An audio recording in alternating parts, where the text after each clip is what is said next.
29 জুলাই বুধবার গুরু পূর্ণিমার দিনে একটি বিশেষ মন্ত্র অবশ্যই জপ করো। গুরুদেবের আশীর্বাদে মান সম্মান যশ খ্যাতি ঐশ্বর্যের প্রাপ্তি হবে যদি এই মন্ত্রের জপ করতে পারো। কি করতে হবে?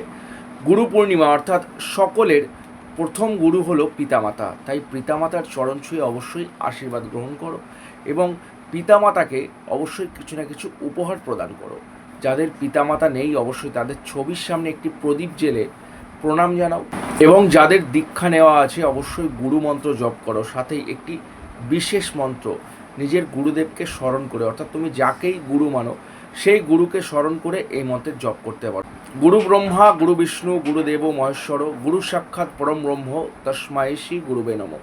এই মন্ত্র অবশ্যই জপ করো। 100% নিশ্চিত গুরুদেবের আশীর্বাদে মান সম্মান যশ খ্যাতি বৃদ্ধি পাবে। করেই দেখো। ভিডিওটাকে শেয়ার করবে এবং কমেন্ট সেকশনে নিজের গুরুর নাম অবশ্যই তাকে শ্রদ্ধা জানিয়ে লিখতে কিন্তু ভুলে যাবে না।